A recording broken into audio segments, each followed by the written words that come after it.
Welcome to my YouTube channel science point. तो बच्चों, आज फिजिक्स के लेक्चर में एक बार हम लोग फिर से आए हैं और आज मैं जो ऑब्जेक्टिव लेकर के आया हूं वो है अल्टरनेटिंग करंट, जो कि आपको स्क्रीन पे दिख भी रहा होगा। चैप्टर नंबर 7 का ये ऑब्जेक्टिव लेकर के आया हूं मैं, जिसका नाम है alternating current AC. Objective point of view से बच्चों ये भी चैप्टर बहुत ज्यादा इंपॉर्टेंट है, ठीक है। तो आइए इसका स्टडी करते हैं। कुछ पॉइंट्स हम लोग पहले जान लेंगे बच्चों, उसके बाद इसके बारे में स्टडी करेंगे हम लोग, ठीक है। तो देखो, अल्टरनेटिंग करंट को शॉर्टकट में क्या बोलते हैं? एसी। एसी कहा जाता है बच्चों इसको, ठीक है। इसका जो वेटेज है इस चैप्टर का, ये 5 से 8 क्वेश्चन बच्चों हर साल पूछे जा रहे हैं बिहार बोर्ड में, ठीक है। तो ये क्लास 12 के बोर्ड के एग्जाम में, एग्जाम पॉइंट ऑफ व्यू से जो भी सारे क्वेश्चन ऑब्जेक्टिव्स हैं वो हम लोग करने वाले हैं। तो इसमें सबसे पहला पॉइंट क्या है बच्चों? सबसे पहला पॉइंट कि एसी क्या होता है। चलो इसको जानते हैं पहले कि एसी क्या है। एसी क्या है, चलो अल्टरनेटिंग करंट से जानने से पहले जान ले हम लोग डीसी क्या होता है बच्चों। डीसी का मतलब होता है डायरेक्ट करंट। डायरेक्ट करंट एक ऐसा करंट जो हमेशा एक ही डायरेक्शन में पास करे। एक ही डायरेक्शन में जब करंट कंटिन्यूअसली फ्लो हो रहा है तो उसको डीसी बोलते हैं बच्चों, ठीक है। करंट फ्लोज कंटिन्यूअसली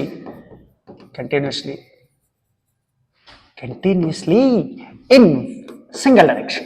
एक ही डायरेक्शन में जब करंट पास करना शुरू होता है तो इसको कहा जाता है डीसी। और डीसी आप अच्छी तरह से पढ़ चुके हैं बच्चों, इलेक्ट्रिक करंट में मैंने बताया है। और इसमें करंट का जो फॉर्मूला होता है बच्चों, ये होता है चार्ज dq बाय dt होता है। ये डीसी होता है जो सिंगल डायरेक्शन में फ्लो करे, ठीक है। अच्छा, एसी क्या होता है बच्चों? एसी डीसी में यही अंतर है। एसी में क्या अंतर है? तो एसी जो होता है बच्चों, एसी जो करंट होता है ये किसी एक डायरेक्शन में, पार्टिकुलर एक डायरेक्शन में किसी टाइम के लिए एक सिंगल डायरेक्शन में चले और उतना ही टाइम के लिए अपोजिट डायरेक्शन में चले करंट। यानी कि एक बार इधर चला, एक बार इधर चला, एक बार इधर चला, एक बार इधर चला, यानी ये करके दिखाओ। ये एसी होता है बच्चों, जिसमें कुछ टाइम के लिए करंट इधर फ्लो करेगा और उतना ही टाइम के लिए करंट अपोजिट डायरेक्शन में फ्लो करेगा।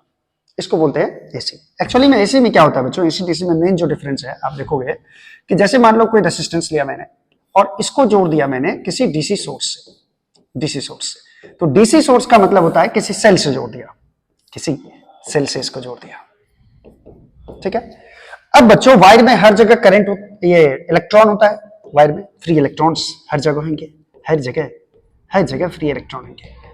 और मान लो मैंने बीच में एक स्विच लगा दिया, जैसे ही मैंने स्विच को क्लोज किया, मतलब ओपन है अभी, स्विच क्लोज करेंगे, यानी कि इस सर्किट को ऑन कर दिया मैंने, तो जितने भी सारे इलेक्ट्रॉन वायर में होते हैं ये एक पार्टिकुलर डायरेक्शन में चलना शुरू कर देता है। सारा इलेक्ट्रॉन इधर चलना शुरू कर देगा, फील्ड के अपोजिट डायरेक्शन, यानी इधर की तरफ इलेक्ट्रॉन का फ्लो होने लगता है।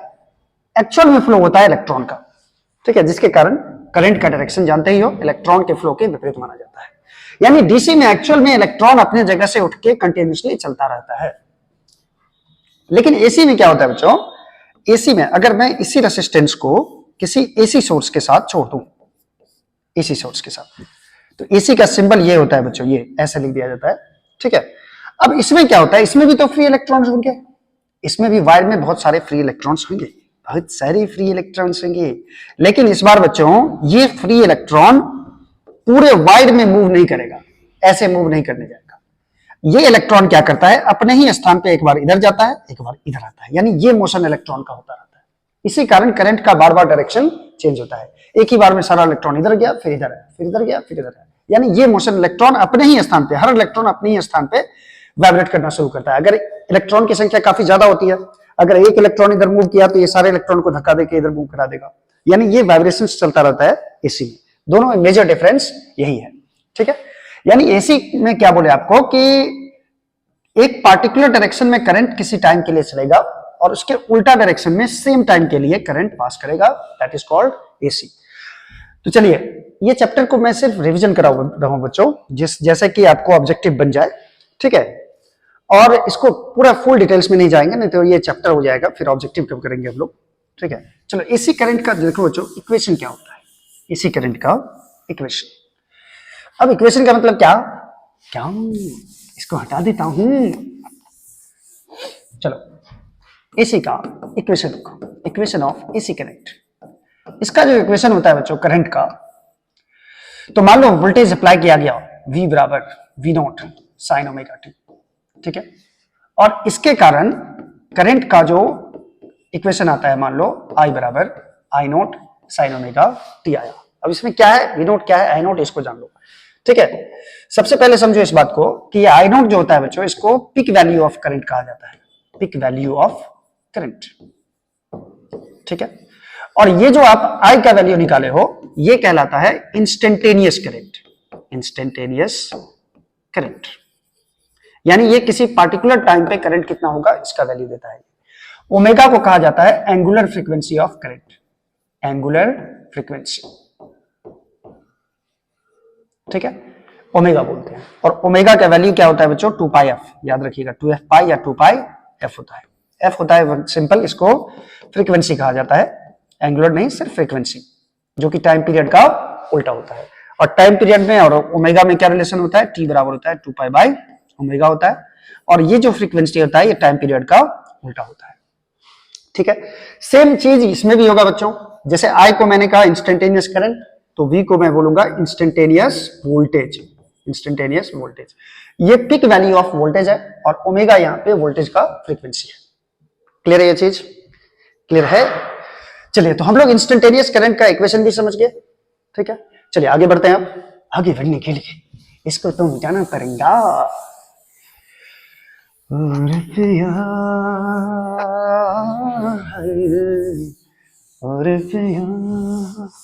चलो नेक्स्ट देखो बच्चों, सबसे पहले समझो कि आरएमएस वैल्यू ऑफ करंट क्या होता है।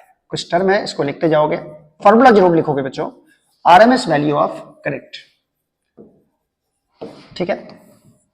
आरएमएस क्या होता है, आईआरएमएस। किसी भी इंस्टेंटेनियस करंट का क्या करो, सबसे पहले स्क्वायर करो, इंस्टेंटेनियस करंट का स्क्वायर करो, फिर इसका एवरेज निकालो और फिर इसका स्क्वायर रूट कर दो। पहले क्या किया, स्क्वायर किया, पहले करंट का, इंस्टेंटेनियस करंट का स्क्वायर किया, फिर इसका एवरेज निकाला, औसत, और फिर इसमें लगा दिया स्क्वायर रूट। इसको बोलते हैं RMS value of current. RMS का फुल फॉर्म होता है बच्चों root mean square, root mean square, ठीक है। और आई नोट को क्या बोला था मैंने, इसका जो वैल्यू होता है बच्चों, ये जो वैल्यू सॉल्व करोगे आप, तो आई आरएमएस का जो वैल्यू होता है, ये फॉर्मूला आप लोग याद रखोगे, आई नोट बाई रूट 2 के बराबर होता है। ये किसके बराबर होगा, आई नोट बाई रूट 2 के बराबर, जहां पे आई नोट को कहा जाता है peak value of current, peak value of current, peak value मतलब मैक्सिमम वैल्यू, ठीक है।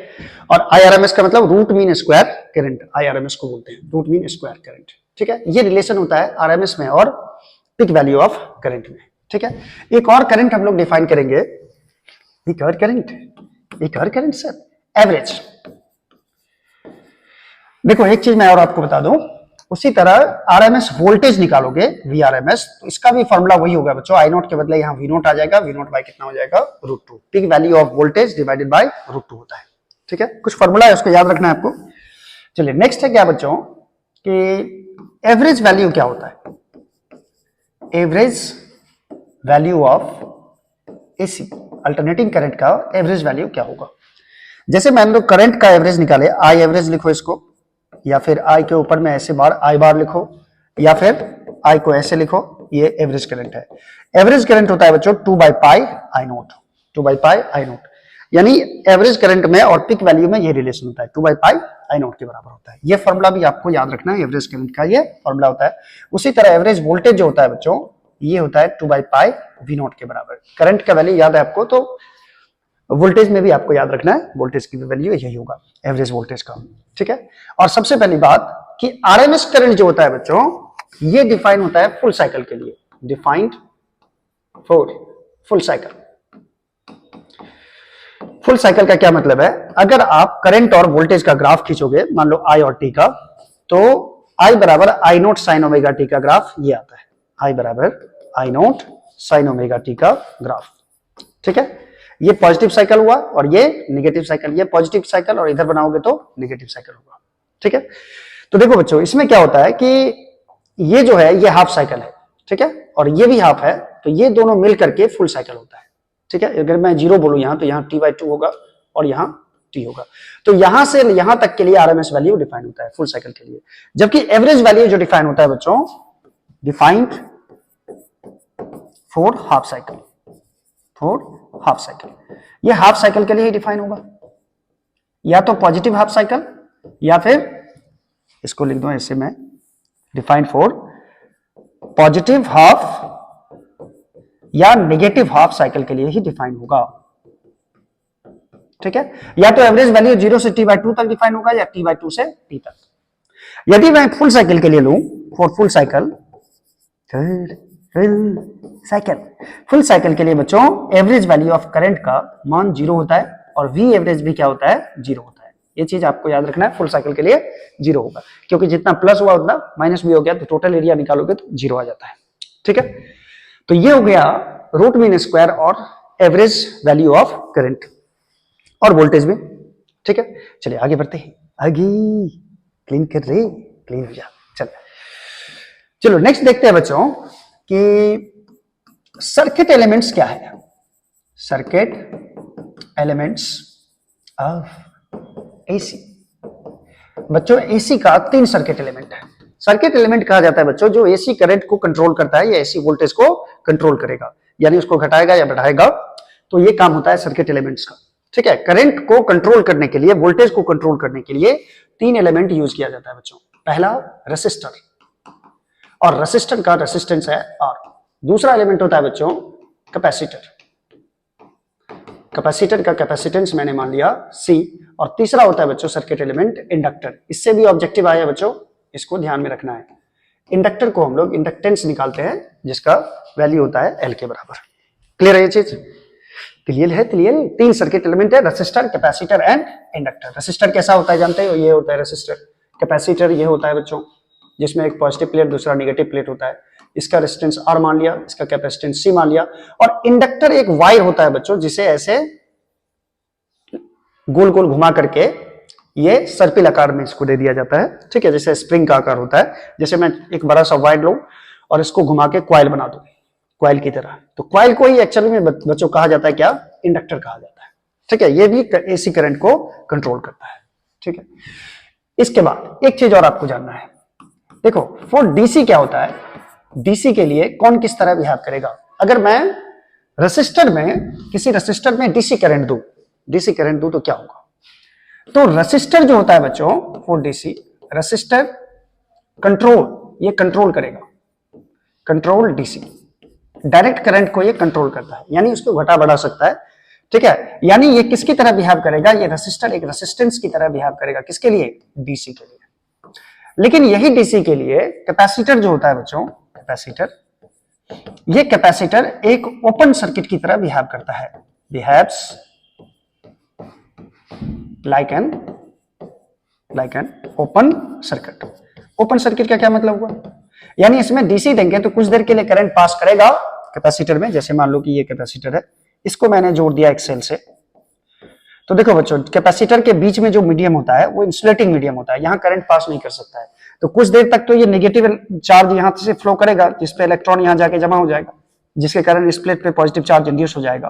तो कुछ देर तक के लिए करंट पास करता है इसमें। उसके बाद जब ये चार्ज हो जाता है तो करंट का वैल्यू 0 हो जाता है, यानी ये करंट को ब्लॉक कर देता है।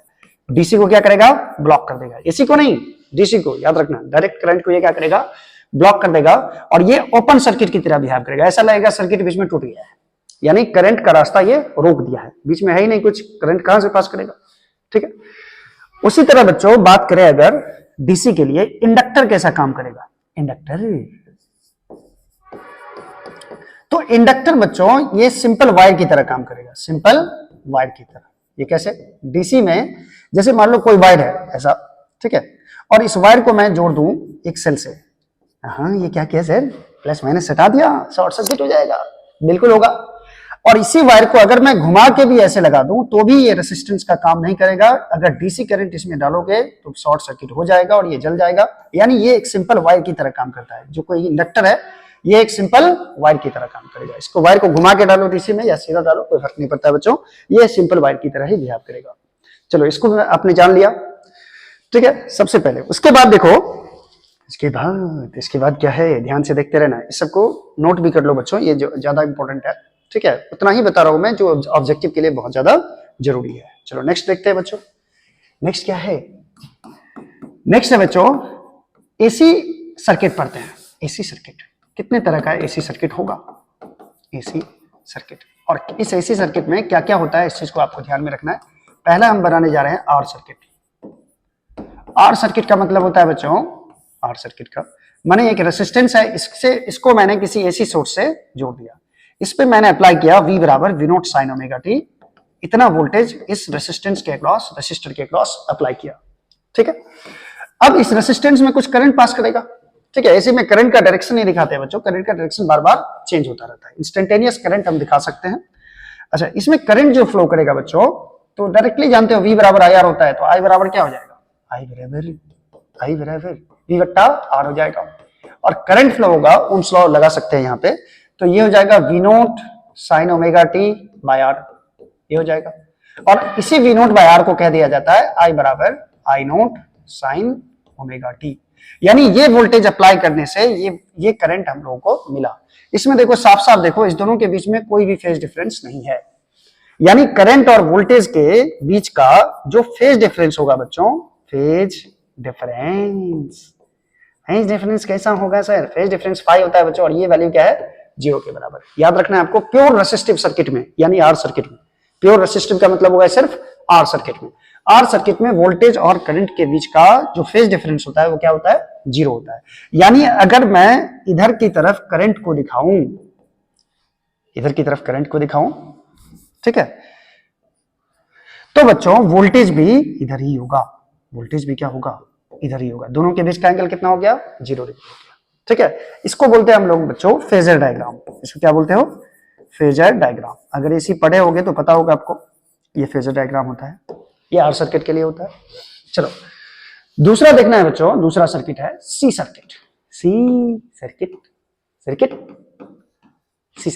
सर्किट में क्या होता है बच्चों, मान लो किसी कैपेसिटर को हमने एसी सोर्स से जोड़ दिया, क्या होगा, ये चार्ज होगा, चार्ज, ठीक है।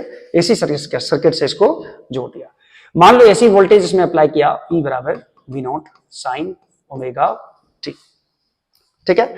तो यहां पे बच्चों करंट का वैल्यू निकालोगे तो ये वैल्यू आएगा I बराबर I not cos omega T, ये आ जाता है, ठीक है। और हम कॉस ओमेगा टी को लिख सकते हैं sign omega T plus pi by 2। इसमें देखो दोनों के बीच का फेज डिफरेंस कितना है, ये पाई बाय 2 आगे है, यानी इसमें जो फेज डिफरेंस होगा करंट और वोल्टेज के बीच का वो होता है पाई बाय 2। ये चीज आपको याद रखना है, ये चीज याद रखना है रे, ठीक है। फेज डिफरेंस कितना हो गया, पाई बाय 2 हो गया। और इसमें बच्चों करंट लीड करता है, इसमें क्या किया, करंट लीड किया। अगर आप वोल्टेज इधर बनाओगे तो करंट आपको VC बोल देते हैं, C मतलब कैपेसिटर के लिए, और ये इधर की तरफ करंट आएगा और इस दोनों के बीच का फेज डिफरेंस हो जाएगा पाई बाय 2 के बराबर। इसमें एक टर्म आता है बच्चों, कैपेसिटर का रेसिस्टेंस कितना होगा। कैपेसिटर का जो रेसिस्टेंस होता है इसको कहते हैं कैपेसिटिव रिएक्टेंस, कैपेसिटिव रिएक्टेंस। और ये जो कैपेसिटिव रिएक्टेंस का मान होता है इसको XC से दर्शाया जाता है बच्चों, और ये होता है 1 बाय ओमेगा C के बराबर। ये फॉर्मूला आपको जरूर याद रखना चाहिए, 1 बाय ओमेगा C के बराबर, इसको बोलते हैं कैपेसिटिव रिएक्टेंस, ठीक है। एक तरह का ये रेसिस्टेंस ही हुआ, क्या हुआ ये रेसिस्टेंस। रेसिस्टेंस माने क्या होता है, जो करंट का विरोध करे, तो एसी करंट का ये विरोध करता है। कौन विरोध करता है, कैपेसिटर विरोध करता है एसी करंट का, ठीक है।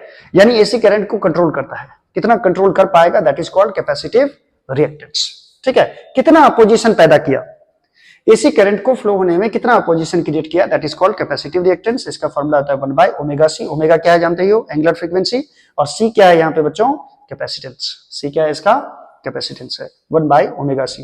और इसका जो यूनिट होगा बच्चों, कैपेसिटिव रिएक्टेंस का जो यूनिट होता है ये ओम ही होगा। यूनिट क्या होगा, ओम, क्योंकि रेसिस्टेंस का यूनिट क्या होता है, ओम ही होता है। तो जो विरोध पैदा करेगा उसको ओम ही बोलेंगे, ठीक है। इसमें याद रखिएगा करंट और वोल्टेज के बीच का फेज डिफरेंस कितना होता है, पाई बाय 2 होता है। चलिए इसको मैं क्लीन कर रहा हूं। तीसरा सर्किट है बच्चों एल सर्किट। एल सर्किट, अगर किसी इंडक्टर के अक्रॉस, ये इंडक्टर है, ये इंडक्टर के अक्रॉस अगर मैं यहाँ पे कोई एसी सोर्स से इसे जोड़ दूं एसी वोल्टेज से, तो मान लो एसी वोल्टेज मैंने अप्लाई किया इसमें V बराबर V naught sine omega T. तो इसमें बच्चों करंट जो फ्लो करता है, करंट, इसके कारण जो करंट आएगा, मान लो इसका इंडक्टेंस है L, ठीक है। तो इसमें जो करंट आता है बच्चों, ये आता है I not sine omega T minus pi by 2, ये वैल्यू आता है बच्चों, ठीक है। आप इसको सॉल्व करोगे तो ये आएगा। इसमें जो होता है करंट और वोल्टेज के बीच का फेज डिफरेंस तो है पाई बाई 2, साफ दिख रहा है, यहाँ ओमेगा टी है, ओमेगा टी यहाँ पाई बाई 2 है, तो फेज डिफरेंस कितना हो गया दोनों के बीच का, पाई बाई 2 हो गया। लेकिन ये पाई बाई 2 तो होगा फेज डिफरेंस करंट और वोल्टेज के बीच का, ठीक है। देखो आर सर्किट में करंट और वोल्टेज के बीच का फेज डिफरेंस 0 है, ठीक है। लेकिन एल सर्किट हो चाहे सी सर्किट हो, करंट और वोल्टेज के बीच का फेज डिफरेंस कितना होगा, पाई बाई 2, जिसको आप 90 डिग्री भी बोल सकते हो, 90 डिग्री बोल दो। और इसमें बच्चों करंट लैग कर जाता है। करंट लैग करना मतलब होता है, अगर हम वोल्टेज इधर दिखाएंगे VL, तो करंट नीचे दिखाना होगा इधर की तरफ, और ये कितना एंगल नीचे है देख लो, पाई बाई 2 डिग्री, यानी कि 90 डिग्री हो गया फेज डिफरेंस। ये होता है फेजर डायग्राम किसका। तो आपको याद क्या रखना है, याद ये रखना है कि आर सर्किट में ध्यान देना, मेमोरेबल पॉइंट है, आर सर्किट में करंट और वोल्टेज के बीच का फेज डिफरेंस 0 डिग्री, और सी सर्किट रहे चाहे एल सर्किट रहे, इस दोनों के केस में फेज डिफरेंस होता है पाई बाई 2 होता है। इसमें करंट लीड करेगा, आई लीड करेगा, और इसमें वोल्टेज लीड करता है, वोल्टेज लीड करेगा, ठीक है। इतना चीज आपको याद रखना है, ये ऑब्जेक्टिव में पूछा जाता है। क्लियर है ये चीज, क्लियर है। चलो अब दो सर्किट को मिलाते हैं, लेकिन मिलाने के लिए हमें बच्चों एक कुछ चीजों का ध्यान रखना होगा, कुछ पॉइंट्स है, इसको जान लो, कुछ पॉइंट्स, ठीक है। पहला पॉइंट है बच्चों XC, जिसे मैंने कहा था कैपेसिटिव रिएक्टेंस। ये सब फॉर्मूला आप याद रखिएगा। कैपेसिटिव रिएक्टेंस का फॉर्मूला होता है चैप्टर एट अ ग्लांस, मतलब एक झटके में चैप्टर को देखना है आपको। कैपेसिटिव रिएक्टेंस होता है बच्चों XC का वैल्यू होता है 1 बाय ओमेगा C के बराबर, ठीक है। इसका यूनिट हो जाएगा ओम, यूनिट क्या हो जाएगा, ओम।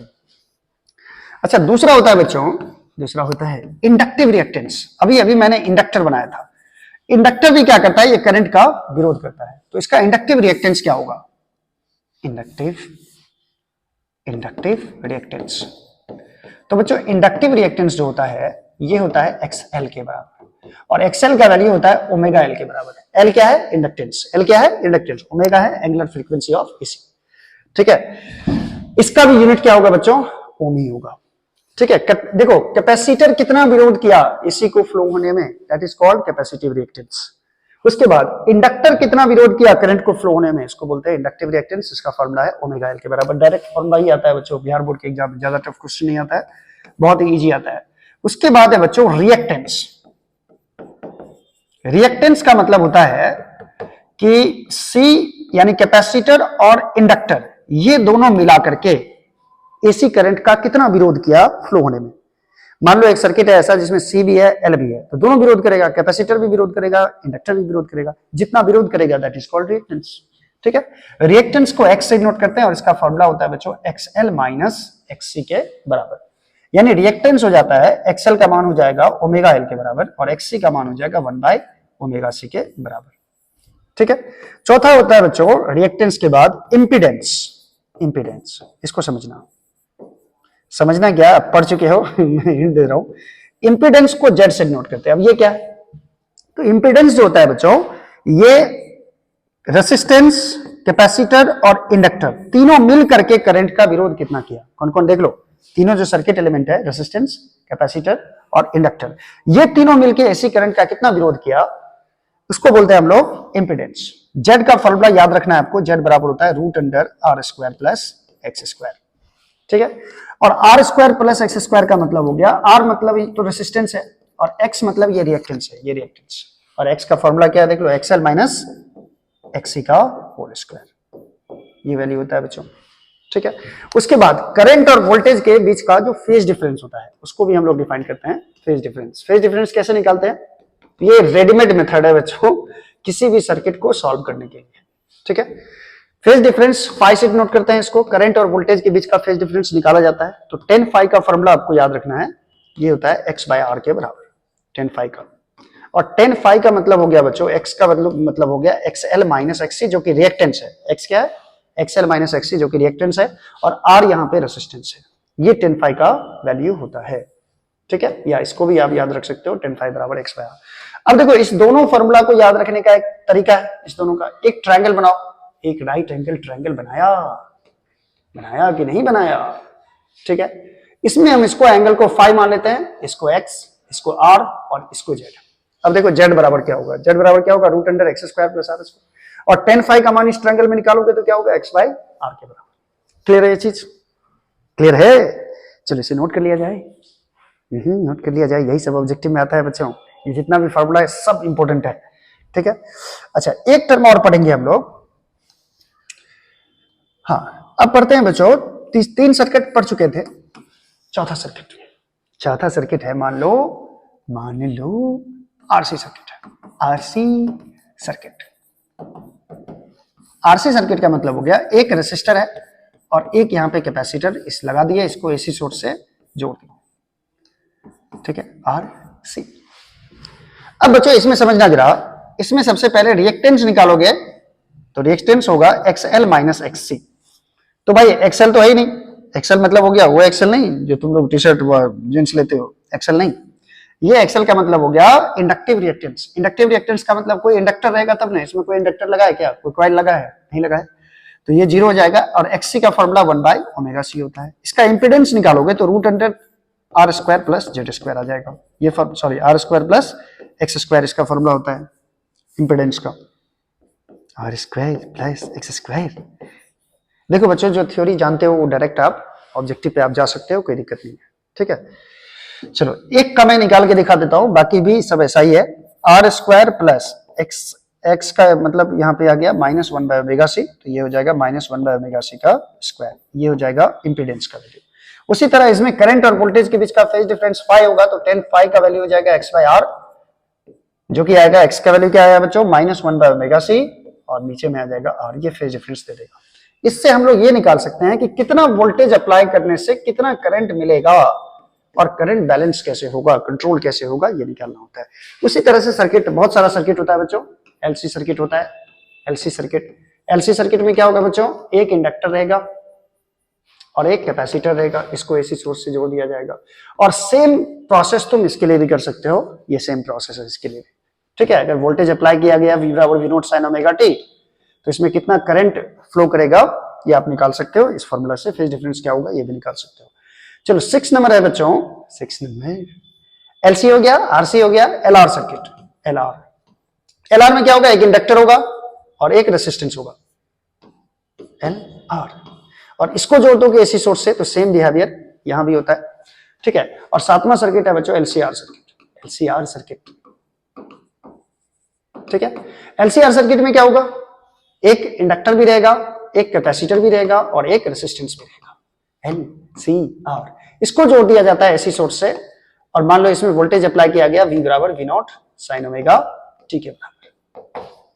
ठीक है, तो सेम प्रोसेस सबके लिए होगा, सब में रिएक्टेंस निकलेगा, इंपीडेंस निकलेगा, करंट का भी वैल्यू आप निकाल सकते हो। करंट बराबर आई नोट बराबर हो जाता है V नोट बाय जेड। आई बराबर फॉर्मूला क्या होता है, V बाय आर। ये जेड का मतलब होता है टोटल रेसिस्टेंस कितना है सर्किट का, टोटल रेसिस्टेंस। तो वोल्टेज को टोटल रेसिस्टेंस से डिवाइड कर दोगे तो करंट का वैल्यू मिल जाता है। चलिए ये समझ गए आप लोग, ये समझ गया। चलो पावर डिसिपेटेड इन एसी सर्किट क्या होगा, चलो मैं इसको क्लीन करता हूं, चाहो तो आप स्क्रीनशॉट ले सकते हो। चलो पावर डिसिपेटेड इन एसी सर्किट, इसके बाद ऑब्जेक्टिव आ जाएगा बच्चों, आ जाएगा। पावर डिसिपेटेड इन एसी सर्किट। ठीक है, पावर कितना लॉस होगा, पावर का डायरेक्ट फॉर्मूला है बच्चों, पावर लॉस कितना होता है 1/2 I naught V naught cos phi। cos phi का मतलब है बच्चों, phi का मतलब है फेज डिफरेंस बिटवीन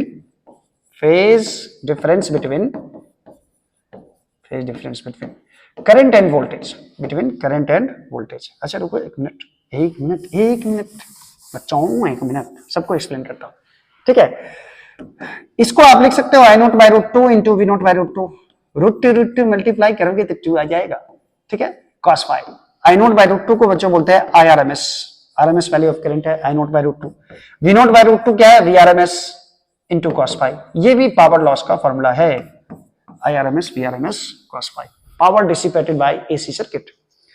अब यहां बच्चों फाई क्या है? फाई है फेज डिफरेंस। ये क्या है? फेज डिफरेंस बिटवीन किसके किसके बीच का? Current and voltage. Current and voltage के बीच का फेज डिफरेंस होता है। और कॉस फाई को कहा जाता है बच्चों पावर फैक्टर। क्या बोलते हैं इसको? Power factor. और कॉस फाई का जो फॉर्मूला होता है, पावर फैक्टर का फॉर्मूला होता है आर बाई जेड के बराबर। और पावर फैक्टर का एक और फॉर्मूला होता है बच्चों, ये होता है ट्रू वैल्यूज। अब वो ट्रू वैल्यू एसी वोल्टेज का हो या करंट का हो, ठीक है, by apparent value. By apparent value, ये फॉर्मूला भी याद रखोगे, ये भी ऑब्जेक्टिव में आया हुआ है, खड़ा खड़ा ऑब्जेक्टिव बनेगा आपका, ये सब फॉर्मूला आपको याद रहेगा। तो अच्छा, cos फाई बराबर होता है आर बाय जेड। आर क्या है बच्चों? रेसिस्टेंस है। और ये जेड जो है बच्चों, जेड को कहा जाता है इंपीडेंस। जेड को क्या बोलते हैं? इंपीडेंस। इंपीडेंस, ठीक है। अगर हम बात करें चलो क्या क्या ध्यान में रखना है, ध्यान देना है। फॉर प्योर कैपेसिटिव, ये बहुत इंपॉर्टेंट लाइन है बच्चों, ध्यान से देखना। For pure capacitive and pure inductive AC circuit. Pure capacitive का मतलब हो गया बच्चों, प्योर कैपेसिटिव का मतलब एक ऐसा सर्किट, एसी सर्किट जिसमें सिर्फ कैपेसिटर हो, जिसको सी सर्किट आप बोल सकते हो। इसको मैंने एसी सोर्स से जोड़ा। और प्योर इंडक्टिव सर्किट का मतलब होता है सिर्फ उसमें इंडक्टर लगा हुआ हो, सिर्फ इसमें इंडक्टर लगा हुआ, इसको मैंने एसी सोर्स से जोड़ा। ये है प्योर कैपेसिटिव सर्किट और ये है प्योर इंडक्टिव सर्किट, जिसका इंडक्टेंस है एल के बराबर। इसमें क्या होता है बच्चों? एवरेज पावर जो होता है, एवरेज पावर, एक्चुअली ये एवरेज पावर का ही फॉर्मूला है बच्चों, ठीक है, ये एवरेज पावर का फॉर्मूला है। एवरेज लिख दो, ठीक है।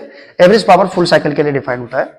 तो पी एवरेज जो होगा बच्चों, एवरेज इसके लिए, तो इसके लिए एवरेज क्या होगा? देखो, ये एवरेज का वैल्यू किस पे डिपेंड करता है? आईआरएमएस, वीआरएमएस और कॉस फाई पे।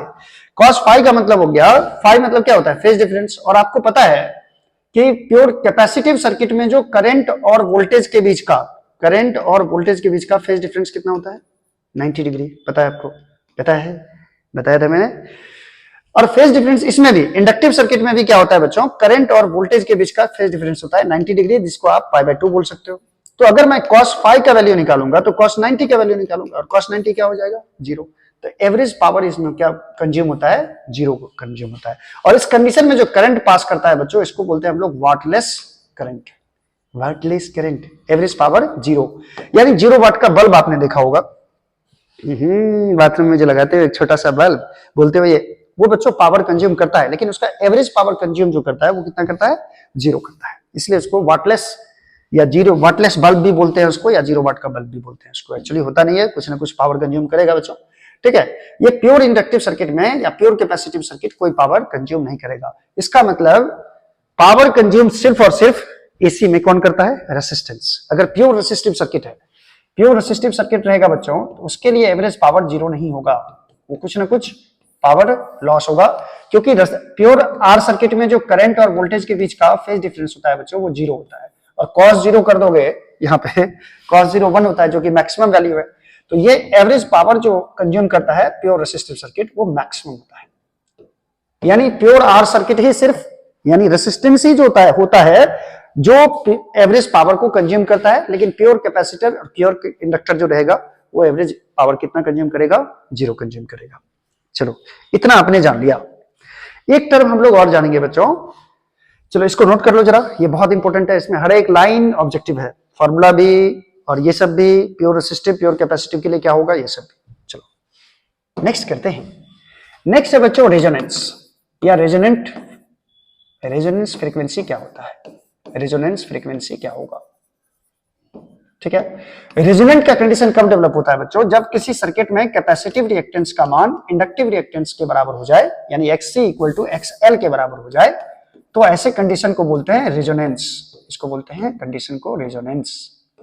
इसमें फ्रीक्वेंसी क्या आएगा बच्चों? ये ध्यान में देना, XC = XL हो जाएगा, तो XC का मान कितना था? 1/ωc के बराबर, और ये XL का मान था ωL के बराबर। यहां से ओमेगा का वैल्यू हम लोग को निकालना है, तो ω² = हो जाएगा 1/LC, क्रॉस गुना करोगे तो, और ओमेगा का वैल्यू हो जाएगा बच्चों 1/√LC, ये हो जाएगा, या √1/LC लिख दो, ठीक है, ओमेगा का वैल्यू होता है, ओमेगा का वैल्यू होता है 2f पाई, 2f पाई बराबर हो गया 1/√LC। ये एंगुलर फ्रीक्वेंसी होता है, रेजोनेंट फ्रीक्वेंसी। और यहां से यदि f का वैल्यू निकालू मैं तो ये आएगा 1/2 पाई √LC। इसको बोलते हैं बच्चों रेजोनेंट फ्रीक्वेंसी, रेजोनेंस फ्रीक्वेंसी या रेजोनेंट फ्रीक्वेंसी कहा जाता है इसको। ठीक है, तो चलो बच्चों अब करते हैं ऑब्जेक्टिव। 3 क्वेश्चन ही गए बच्चों, 3 क्वेश्चन ही। चलो मैं लिख देता हूं 1-2 क्वेश्चन और, उसके बाद बहुत सारा क्वेश्चन है, हो सकता है मिस्टेक हुआ हो। The relation between peak value, peak current I naught and root mean square current IRMS is. देखो सबसे पहला क्वेश्चन कितना मजेदार है, कितना क्या बोल रहा है बच्चों, peak value of current I naught और IRMS में क्या रिलेशन है, याद करो। IRMS बराबर RMS करंट का वैल्यू कितना था, आई नोट बाय √2 के बराबर। चलो ये ऑप्शन देखो, अच्छा ये ऑप्शन कहीं नहीं दिख रहा है। चलो आई नोट का मान निकाला गया बच्चों, तो आई नोट बराबर क्या हो जाएगा, क्रॉस मल्टीप्लीकेशन कर दो, √2 IRMS के बराबर हो जाएगा। अब ये ऑप्शन देखो कौन सा है ये ऑप्शन साफ साफ दिख रहा है, ऑप्शन नंबर ए में है। चलो मैं एक क्वेश्चन लिखने जा रहा हूं बच्चों, एक क्वेश्चन जो इंपॉर्टेंट है। The ratio of peak value, ये पहले मैं RMS वैल्यू लिख दूं, the ratio of RMS current and peak value of current and peak value of current in an AC circuit is, in an AC circuit is, ये कितना होगा ये आपको बताना है। चलिए मैं ऑप्शन नहीं देता हूं, डायरेक्ट सॉल्व करके दिखाता हूं बच्चों, नहीं तो टाइम लग जाएगा ज्यादा। अच्छा, ratio of RMS current and peak value of current, तो RMS करंट और पिक वैल्यू ऑफ करंट में आपको लाना है रिलेशन, ये इसका दोनों का रेशियो निकालना है, IRMS बाय आई नोट का। ठीक है, दोनों का रेशियो निकालना है। IRMS क्या होता है बच्चों, आई नोट बाय √2। ठीक है, और ये वैल्यू देखो, peak value of current I naught है नीचे में, तो मैंने आई नोट डाल दिया। आई नोट मारा गया रे, तो बचा कितना, 1/√2, 1/√2, ये ऑप्शन हो जाएगा। क्लियर है ये चीज।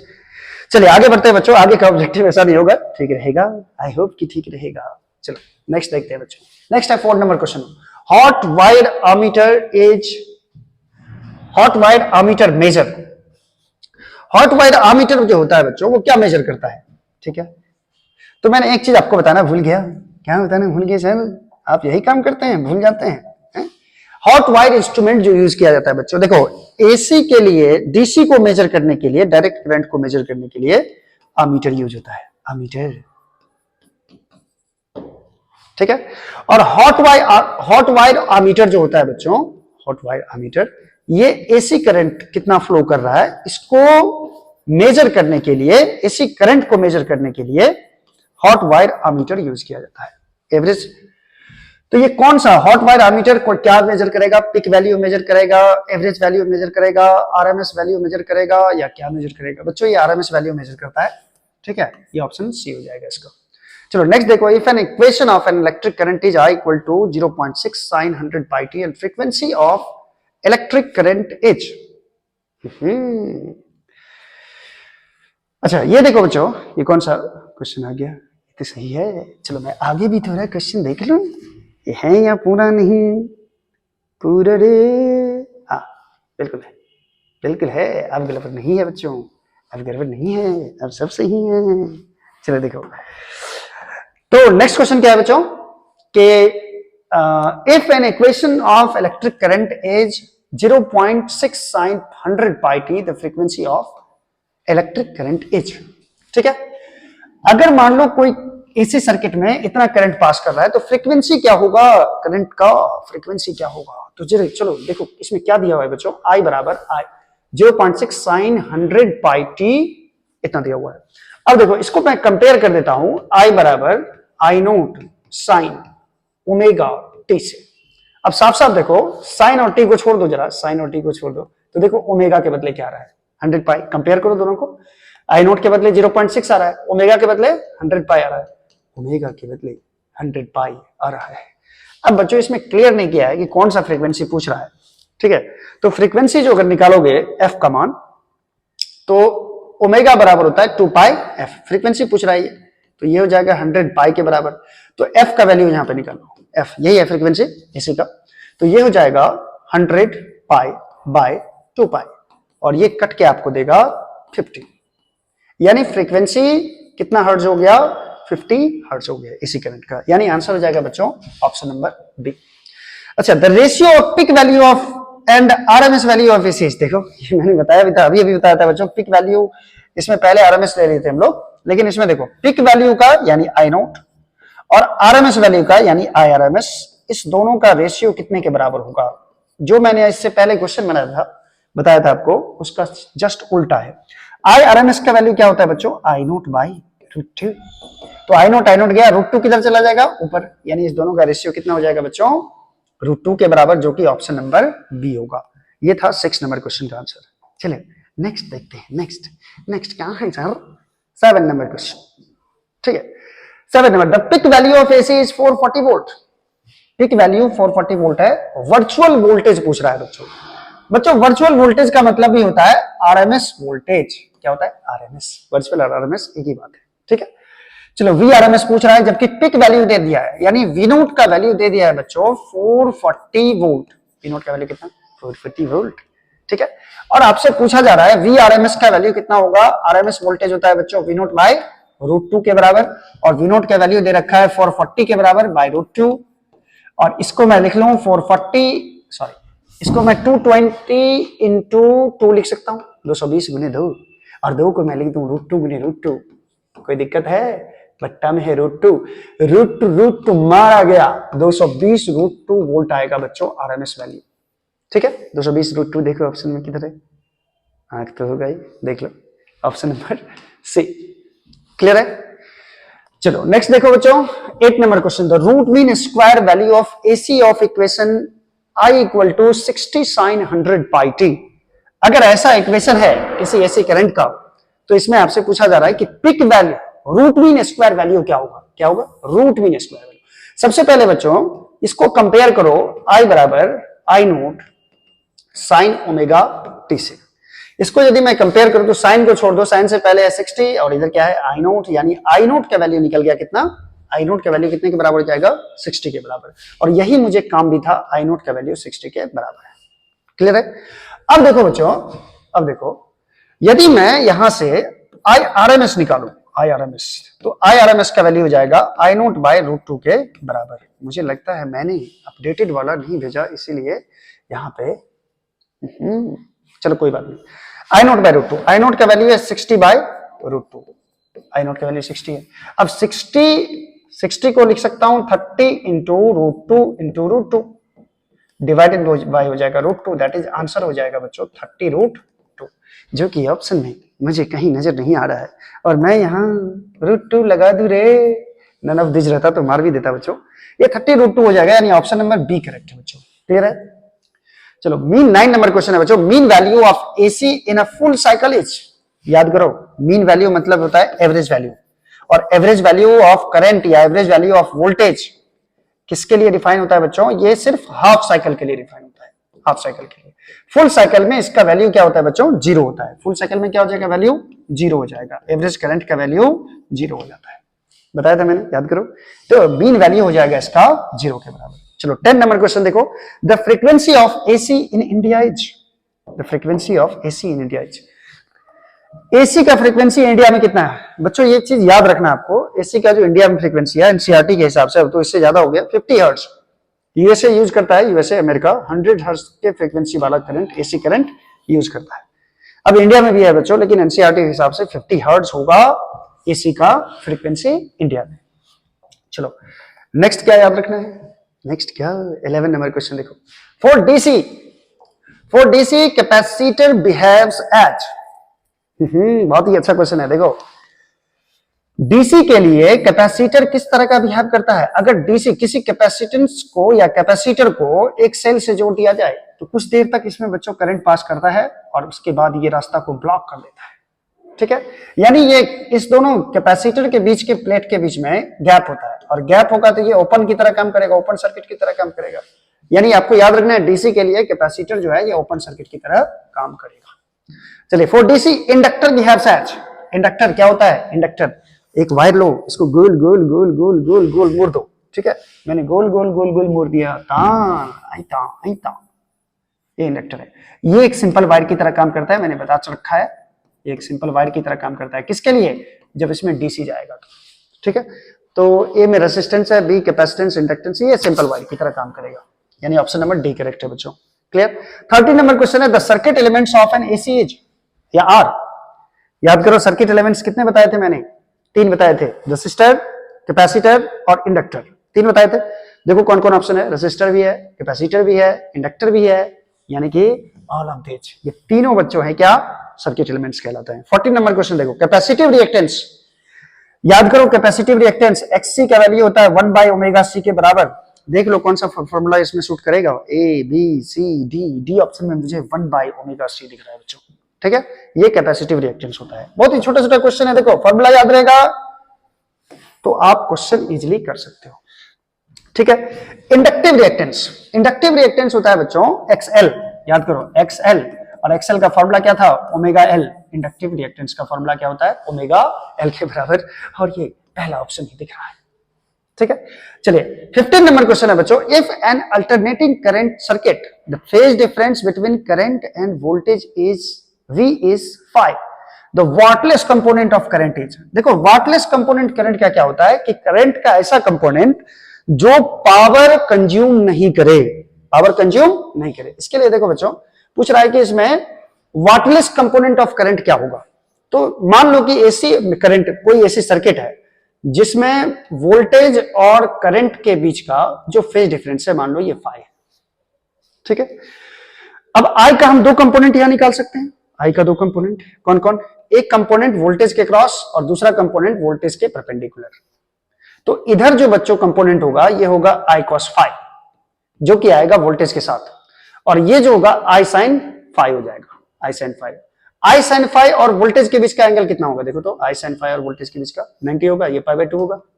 देखो I sin phi इधर है, वोल्टेज इधर है, और जब भी वोल्टेज और करंट के बीच का फेज डिफरेंस π/2 होता है बच्चों, तो average power consumed by this current हो जाएगा 0। समझो बात को, I का 2 कंपोनेंट लिया मैंने, I cos phi, I sin phi। I cos phi और V दोनों सेम डायरेक्शन में है, यानी I cos phi और V के बीच का फेज डिफरेंस है 0, तो ये ज्यादा पावर कंज्यूम करेगा। लेकिन I sin phi और V के बीच का एंगल कितना है? 90 डिग्री है, और 90 डिग्री में एवरेज पावर क्या होता है बच्चों? 0 होता है। यानी वाटलेस करंट का कंपोनेंट क्या होगा? वाटलेस कंपोनेंट ऑफ करंट क्या होगा? I cos phi होगा या I sin phi होगा? वाटलेस कब बोलेंगे? जब average power consume by the current is 0। तो ये I sin phi जो है ये वाटलेस कंपोनेंट ऑफ करंट दे रहा है, यानी I sin phi ऑप्शन कौन सा है? पहला I cos phi या I tan phi या I sin phi, ये ऑप्शन करेक्ट होगा बच्चों। क्लियर है? चलो नेक्स्ट देखो, the unit of reactance. Reactance का यूनिट क्या होता है बच्चों? रिएक्टेंस का यूनिट आप सब जानते हो, ये पब्लिक है, ये सब जानती है। रिएक्टेंस बच्चों, रिएक्टेंस और रेसिस्टेंस में ज्यादा अंतर नहीं है, ठीक है। रिएक्टेंस का मतलब होता है, जब रिएक्टेंस को एक्स से नोट किए थे, और इसमें इंडक्टर और कैपेसिटर मिल करके जितना करंट का विरोध करता है तो उसको रिएक्टेंस बोलते हैं, एक्सएल माइनस एक्स। तो रिएक्टेंस में हो चाहे इंपेडेंस हो, कोई भी रिएक्टेंस हो, उसका यूनिट होगा बच्चों ओम, जो रेसिस्टेंस का होता है। इसका क्या हो जाएगा? ओम। ओम कहाँ है? ओम मह मह ओम, यहाँ ओम है। ओम का उल्टा होता है बच्चों, पर ओम को बोलते हैं मह मह मह, मोई मोई नहीं। अच्छा 17 number, current used in electroplating is. Electroplating में बच्चों क्या होता है कि किसी पे मेटल, किसी भी ऑब्जेक्ट पे या किसी मटेरियल पे कोई मेटल का लेप लगाना है, मेटल का, जैसे तांबा पे सोना का लेप लगाना है, ठीक है, जिसको बोलते हो आप लोग अपनी भाषा में पानी चढ़ाना। सोना का पानी चढ़ाया हुआ है, ये प्योर सोना नहीं है, ठीक है, कॉपर या एल्युमिनियम पे पानी, सोना का, जो उसी को बोलते हैं बच्चों इलेक्ट्रोप्लेटिंग बोलते हैं, ठीक है। इलेक्ट्रोप्लेटिंग में बच्चों डीसी यूज होता है, क्योंकि डीसी एक ही डायरेक्शन में पास करता है और एक ही डायरेक्शन में सारे मेटल को लेकर के किसी इलेक्ट्रोड पे जाके जमा कर देता है, ठीक है। एसी नहीं कर सकता, एसी कभी मेटल को इधर धकेलेगा कभी इधर लाए, ये दिक्कत हो जाएगा, इसीलिए इसमें सिर्फ डीसी यूज होता है इलेक्ट्रोप्लेटिंग के केस में, ठीक है। इलेक्ट्रोलाइसिस में भी बच्चों, इलेक्ट्रोलाइसिस में भी याद रखना एसी नहीं यूज होता है इलेक्ट्रोलाइसिस में। इलेक्ट्रोलाइसिस का मतलब होता है कोई भी सॉल्यूशन को उसके आयन के कंपोनेंट में तोड़ना, ठीक है। तो इलेक्ट्रोलाइसिस में भी डीसी ही यूज होता है, एसी नहीं यूज होता है, ठीक है। हो सकता है कि इलेक्ट्रोलाइसिस भी का क्वेश्चन भी आ जाए। चलिए नेक्स्ट है बच्चों, नेक्स्ट क्या है, नेक्स्ट है in an AC circuit current and voltage are given by I equal to 5 cos omega T and V equal to 200 sin omega T respectively. किसी एसी सर्किट में ये करंट पास कर रहा है और ये वोल्टेज अप्लाई किया गया तो वो करंट पास किया। अब बोल रहा है power loss in the circuit is, याद करो पावर लॉस का फॉर्मूला क्या था, एवरेज पावर का फॉर्मूला था half V naught I naught cos phi, या एक फॉर्मूला था VRMS IRMS cos फाई, ये फॉर्मूला था। क्लियर है? अब ये फॉर्मूला है बच्चों, तो I का वैल्यू इसमें कितना दिया हुआ है, I बराबर दिया हुआ है 5 cos omega T, 5 cos omega T, और V का वैल्यू दिया हुआ है 200 sin omega T, 200 sin omega T. देखो यहां पे तो बच्चों I नोट का वैल्यू और V नोट का वैल्यू आपको पता है, ठीक है, I नोट V नोट पता है, लेकिन cos फाई भी पता करना होगा। तो पहले पता करो कि करंट और वोल्टेज के बीच में फेज डिफरेंस कितना है। तो मैं cos को साइन के फॉर्म में, इसके फॉर्म में लिखना होगा बच्चों, तभी फेज डिफरेंस पता चलेगा। cos ओमेगा टी को मैं लिख सकता हूं sin omega T plus pi by 2, क्योंकि sin 90 प्लस थीटा होता है cos थीटा, ठीक है। अब देखो इसमें भी साइन, इसमें भी साइन, इसमें ओमेगा टी, इसमें ओमेगा टी, करंट और वोल्टेज को कंपेयर करो, फेज डिफरेंस कितना आया, पाई बाय 2 के बराबर, जो कि 90 डिग्री है बच्चों। और जब भी क्या बोला था मैंने, जब भी फेज डिफरेंस 90 हो तो एवरेज पावर क्या मिलता है बच्चों, पावर डिसिपेटेड क्या मिलेगा, 0 मिलेगा, ठीक है। यानी इसमें 0 आंसर होगा, 0 वाट बच्चों। इसमें रखोगे cos फाई का मान क्या हो जाएगा, cos 90, 0 हो जाएगा। Average power consumed by the power loss कितना हो जाएगा, 0 हो जाएगा। 0 का मतलब ये ऑप्शन हो गया, ऑप्शन नंबर डी हो गया। क्लियर है? क्लियर है? क्लियर। चलो, which of the following is correct for power factor. Power factor बच्चों, पावर फैक्टर का फॉर्मूला मैंने क्या बताया था, इसमें देखो true average power bye into apparent average power. देखो ये बच्चों होता है true power bye apparent power, true power bye apparent power, ये पावर फैक्टर का फॉर्मूला है बच्चों। तो ट्रू पावर कहां है, by average apparent power, true, तो ट्रू एवरेज पावर किधर है, ये है, देखो ऑप्शन नंबर सी में, बाय एपरेंट एवरेज पावर, ये ऑप्शन नंबर सी हो जाएगा। क्लियर है? चलो नेक्स्ट क्वेश्चन है बच्चों 20 number, power factor of LR circuit. LR circuit का पावर फैक्टर क्या होगा, तो पावर फैक्टर क्या होता है, cos फाई, और cos फाई का फॉर्मूला क्या होता है, r बाई जेड होता है। जेड का फॉर्मूला क्या होता है बच्चों, रूट अंडर, याद करो, R square plus X square. X क्या होता है, एक्स होता है रिएक्टेंस, जिसका वैल्यू होता है एक्सएल माइनस एक्ससी के बराबर। अब यहां पे देखो बच्चों एल आर सर्किट है, यानी कि इसमें सी नहीं है, सी नहीं है तो एक्ससी का वैल्यू क्या हो जाएगा, 0 हो जाएगा। कैपेसिटेंस है ही नहीं, कैपेसिटर है ही नहीं, तो ये हट गया, तो सिर्फ क्या बचेगा, एक्सएल। एक्सएल का फॉर्मूला क्या होता है बच्चों, ओमेगा एल, यानी एक्स का वैल्यू क्या आया, ओमेगा एल के बराबर। अब यहां पे आप जेड cos फाई का मान निकालिएगा, तो r बाय root under R square plus X के बदले क्या रख दोगे, ओमेगा एल, ठीक है, ओमेगा स्क्वायर एल स्क्वायर हो जाएगा, एक्स स्क्वायर है यहाँ पे। अब ये ऑप्शन देखो, ये पावर फैक्टर में कौन सा ऑप्शन है, r बाय root under R square plus omega square L square. मुझे तो ऑप्शन नंबर बी में दिख रहा है, आपको पता नहीं कहां कहां दिख रहा है। दाताले है माझा दिल। 21 नंबर देखो बच्चों, impedance of LR circuit. Impedance, LR circuit का इंपीडेंस पूछ रहा है, जेड। जेड का फॉर्मूला होता है बच्चा root under R square plus X square.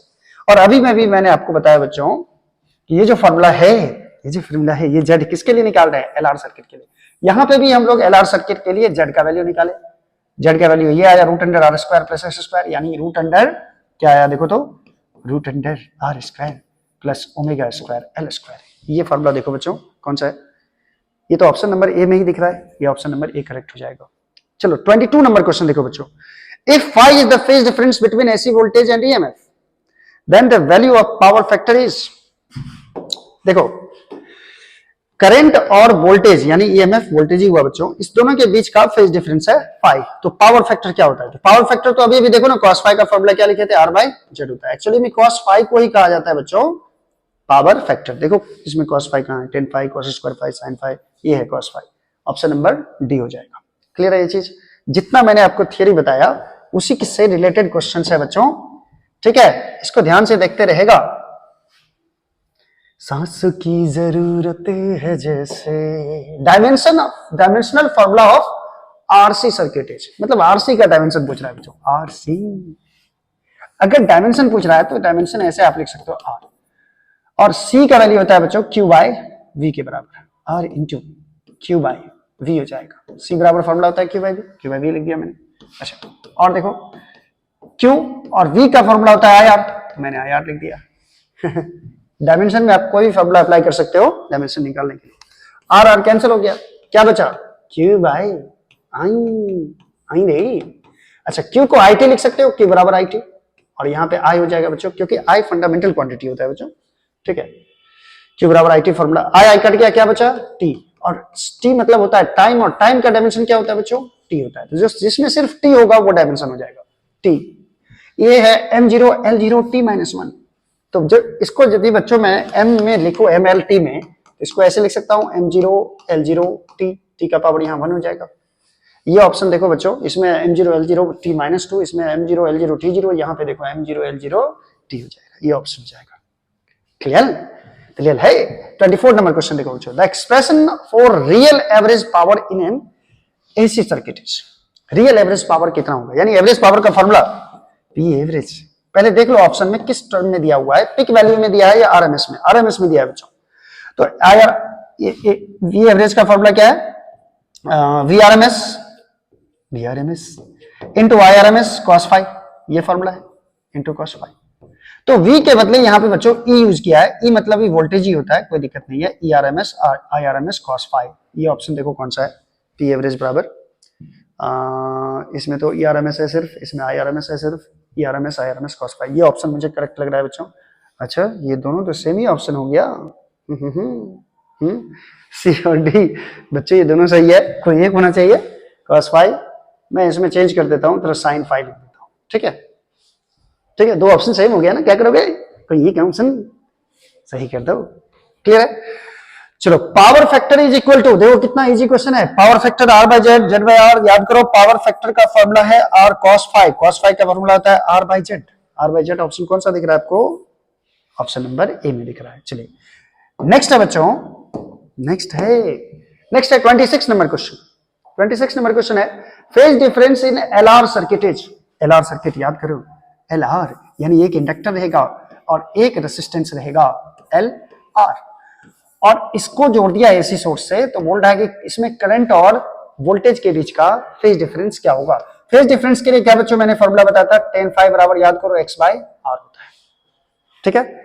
x bye are होगा तो x के बदले XL माइनस XC जो कि रिएक्टेंस है बाय आर होगा, ठीक है। ये कौन सा सर्किट है, LR सर्किट है। क्या इसमें C है, तो C नहीं है, तो कौन बच जाएगा, सिर्फ XL बच जाएगा, क्योंकि C का वैल्यू है 0, क्योंकि होगा ही नहीं, जब कैपेसिटर है ही नहीं तो विरोध कितना करेगा, 0 करेगा बाय आर। XL को क्या बोलते हो बच्चों, ओमेगा L बाय आर। ये किसका मान निकला, tan फाई का, tan फाई बराबर क्या आया, tan फाई बराबर आया ओमेगा L बाय आर। तो यहां से फाई का वैल्यू निकालोगे तो क्या आएगा, फेज डिफरेंस, करंट और वोल्टेज के बीच का फेज डिफरेंस हो जाएगा tan inverse omega L by R के बराबर, ठीक है। ये ऑप्शन नंबर देखो कहां है, tan sin i cos tan है, ये ऑप्शन नंबर सी में दिख रहा है बच्चों, tan inverse omega L by R. इसमें देखो R बाय ओमेगा L है, ये नहीं होगा। क्लियर। चलिए, inductive reactance is, inductive reactance होता है XL, जिसका फॉर्मूला होता है ओमेगा L। ओमेगा L छोड़ो तो, हाँ ओमेगा नहीं है, F के टर्म में दिया है। ओमेगा बराबर लिख दो बच्चों 2 पाई F या 2F पाई, फॉर्मूला बताए हुए थे, ओमेगा का formula 2F pi into L। 2F pi into L किसमें है देख लो, ऑप्शन नंबर ए में ही दिख रहा है बच्चों। 28 नंबर क्वेश्चन है, inductive reactance for direct current is, direct current के लिए इंडक्टिव रिएक्टेंस क्या होगा, इंडक्टिव रिएक्टेंस का फॉर्मूला होता है एक्सएल का फॉर्मूला हो जाएगा बच्चों ओमेगा L। और आपको पता होगा डीसी के लिए करंट का एंगुलर फ्रीक्वेंसी क्या होता है, 0 होता है, यानी ओमेगा के लिए ये हो जाएगा ओमेगा 0 हो जाएगा इंटू L हो जाएगा, दैट इज 0 हो जाएगा, ठीक है। यानी इंडक्टिव रिएक्टेंस डायरेक्ट करंट के लिए 0 हो जाएगा। क्लियर है। चलिए नेक्स्ट देखते हैं, नेक्स्ट क्या है। अच्छा, for resonance condition in any LCR circuit the phase difference between applied voltage and current is, देखो बच्चों पूछ रहा है क्या, रेजोनेंस कंडीशन के लिए LCR सर्किट में फेज डिफरेंस क्या होता है करंट और वोल्टेज के बीच का। याद करो रेजोनेंस क्या होता है, तो रेजोनेंस में क्या होता है बच्चों कि कैपेसिटी, इंडक्टिव रिएक्टेंस और कैपेसिटिव रिएक्टेंस एक दूसरे के बराबर होता है। यदि मैं यहां से फेज डिफरेंस निकालूं, tan phi का फॉर्मूला याद करो, x बाय आर। x का मतलब होता है xl minus xc by R के बराबर। अब ये दोनों जब बराबर है, xl बराबर xc है, तो xl माइनस xc का मान आपको क्या मिलेगा? 0 मिलेगा। यानी रिएक्टेंस का मान क्या मिलेगा आपको? 0 मिलेगा। और यहां पे 0 बाय आर करोगे तो वैल्यू क्या मिलेगा? 0। tan phi का वैल्यू 0 मिला तो phi बराबर कितना डिग्री होगा? तो tan 0 डिग्री का ही मान होता है बच्चों 0। यानी फेज डिफरेंस करंट और वोल्टेज के बीच का हो जाएगा 0 0 0। ऑप्शन नंबर डी में दिख रहा है। क्लियर है? चलो, the phase difference between current and voltage in only capacitive AC is, the phase difference between current and voltage in only capacitive AC circuit is. Only capacitive का मतलब हो गया बच्चों प्योर कैपेसिटिव, प्योर कैपेसिटिव। और मैंने आपको अच्छी तरह से बताया था थ्योरी में, प्योर कैपेसिटिव का मतलब जिसमें सिर्फ कैपेसिटर हो, और कैपेसिटर प्योर कैपेसिटर होगा तो फेज डिफरेंस करंट और वोल्टेज के बीच का होता है बच्चों पाई बाय 2, यानी कि 90 डिग्री के बराबर। आपको याद होगा, बताया था मैंने 90 degree. 90 degree option number B हो जाएगा। 31 नंबर क्वेश्चन है बच्चों, in AC circuit power is lost only in, याद करो पावर सिर्फ लॉस होता है कौन से एसी सर्किट में? आर सर्किट रहेगा तब, या एल सर्किट इंडक्टेंस रहेगा, या कैपेसिटेंस रहेगा, या सब रहेगा। याद करो बच्चों, फाई का वैल्यू इसमें पाई बाय 2 होता है इंडक्टिव सर्किट में, कैपेसिटिव सर्किट में भी, सी सर्किट में भी फाई का वैल्यू पाई बाय 2 होता है। तो एवरेज पावर 0 कंज्यूम करेगा ये, लेकिन इसमें फाई का वैल्यू 0 होता है और कॉस 0 का मान सबसे ज्यादा होता है बच्चों, इसीलिए इसमें पावर मैक्सिमम इसमें लॉस होता है। रेसिस्टेंस के लिए, रेसिस्टेंस जो है ये एसी करंट जब इसको दिया जाएगा तो ये सबसे ज्यादा पावर लॉस करेगा। ठीक है, सिर्फ रेसिस्टेंस पावर लॉस करता है। 32 number, which of the following is blocked by a capacitor. Capacitor किसको ब्लॉक कर देता है? एसी को, डीसी को नहीं। कैपेसिटर एसी को कंट्रोल करता है बच्चों, ना कि ब्लॉक कर देता है। और याद करो डीसी अप्लाई किए हुए थे कैपेसिटर में, तो वो करंट को जाने ही नहीं दे रहा था, यानी डीसी ऑप्शन सही हो जाएगा बच्चों। ठीक है, तो चलिए आज के लिए हम लोग इतना ही करते हैं, और नेक्स्ट इसी में एसी का पार्ट 2 लेके आएंगे हम, जिसमें ट्रांसफार्मर से रिलेटेड क्वेश्चंस रहेंगे बच्चों, डायनेमो से रिलेटेड क्वेश्चंस रहेंगे, और वो वीडियो बहुत छोटा होगा क्योंकि कम ही टॉपिक्स होंगे इसमें। चलिए आज के लिए इतना ही। Thank you so much. पढ़ते रहिए, लगातार बने रहिए।